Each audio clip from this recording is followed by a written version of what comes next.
Imagine you are lost in the hot western Egyptian desert, thirsty and dying, then suddenly something green appears on the horizon. An oasis the size of a country. An oasis that is not supposed to be there because your map from 2023 shows that this area is an arid desert that stretches for 200 kilometers in each direction. That is exactly what Egypt is currently building to the southwest of Cairo, a river like no other in the world. The project is of epic proportions and will be accomplished over several phases. The first is scheduled to be completed in 2025 at the most and will turn nearly 6,000 square kilometers of desert into one monstrous gigafarm that encompasses hundreds of kilometers of new roads, residential areas, 2 power stations, and the world's biggest wastewater treatment plant and the longest artificial river. The second phase will be completed by 2030 at the most and double the size of the reclaimed area, raising it to 12,000 square kilometers. Mind you that we say reclaimed because the land is fertile and merely needs water, sustainable farming, and care to flourish. All of this leads us to wonder, why is Egypt spending billions of dollars on this project while they have the immense and magnificent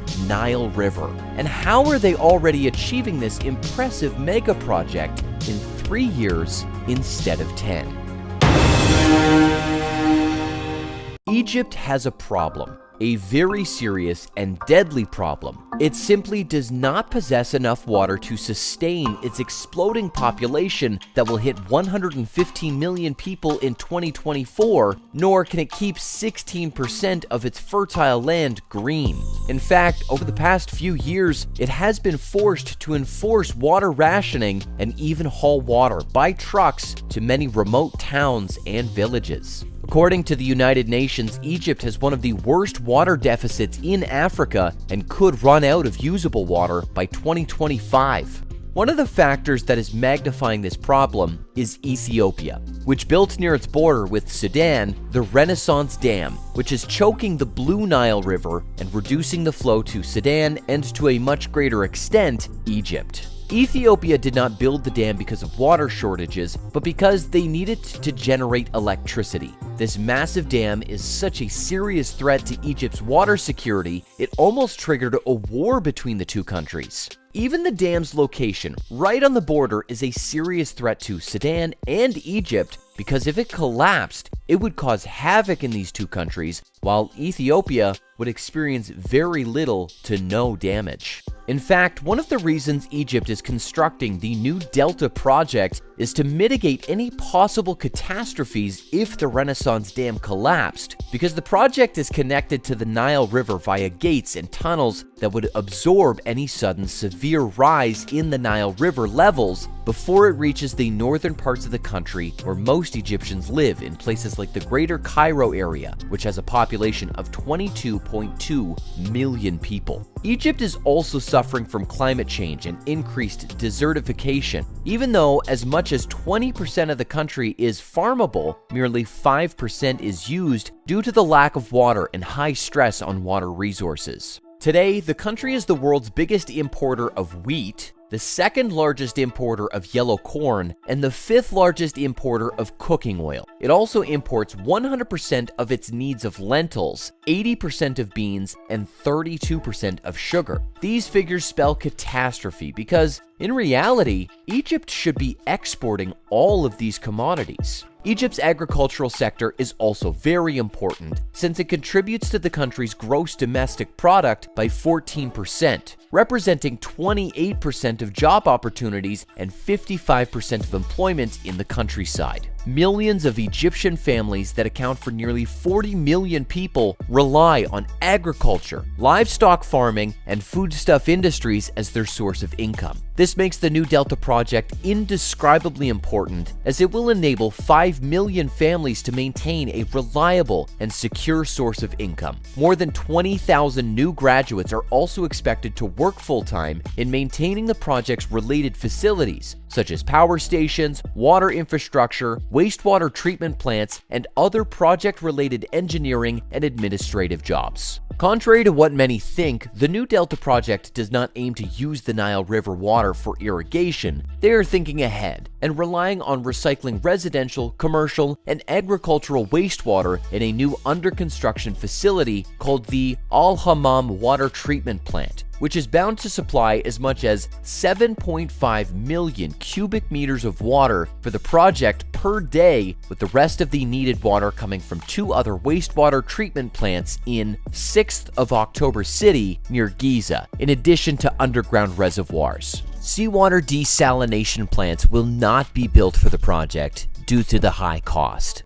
The project's connection to the Nile River is for emergencies only, and as we said earlier, it is a safety measure in case something wrong happens to the Ethiopian Renaissance Dam, which can drown large swaths of Egypt unless water is diverted elsewhere. Mind you that the 114-kilometer-long artificial river, which is expected to provide approximately 10 million cubic meters of water per day, is on land higher than the Nile River, which means it cannot feed into the flow unless the Nile water levels rise by a few meters, which would lead large emergency gates to open to absorb the excess water. One might think such a project was planned in months or a couple of years at the most. However, it has been in the planning since 2006 because the amount of research involved was quite monstrous. After all, we are talking about a huge area that will house millions of people, power stations, hundreds of foodstuff factories, commercial areas, and endless colossal swaths of farmland. And it all relies on a steady and secure source of water to remain alive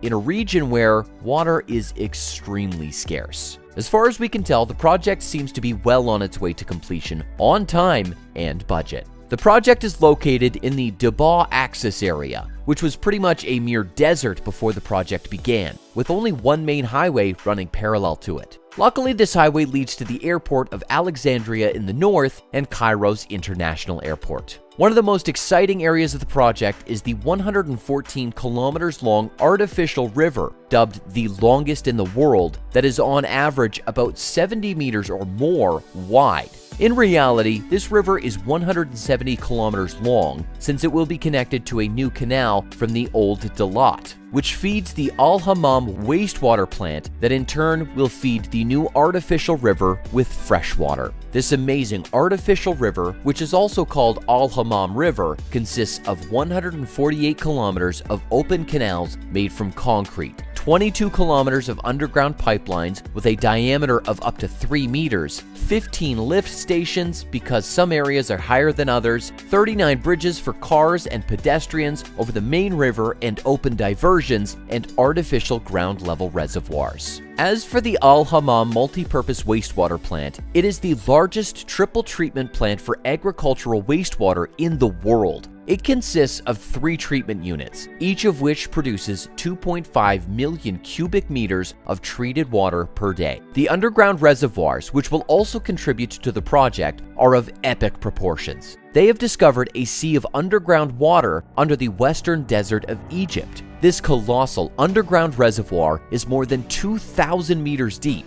but feeds other shallower reservoirs that are anywhere between 100 and 400 meters deep, with various thickness that ranges from 120 to 900 meters. This means that more than 100 wells will be available to provide as much as 2.5 million cubic meters of fresh underground water for the project. Several factories for the production of foodstuffs are also under construction. We expect Egypt to return to its previous glory and become a net food commodities and foodstuff exporter. Several multinational corporations from China and elsewhere are already capitalizing on the project for future gains and expansion. Such a project would probably cost $50 billion in a place like America or Europe. However, Egypt has managed to find efficient and sustainable methods to make it a reality at a fraction of that cost. And of course, the wages and materials in Egypt are much cheaper, which explains the $5.2 billion budget.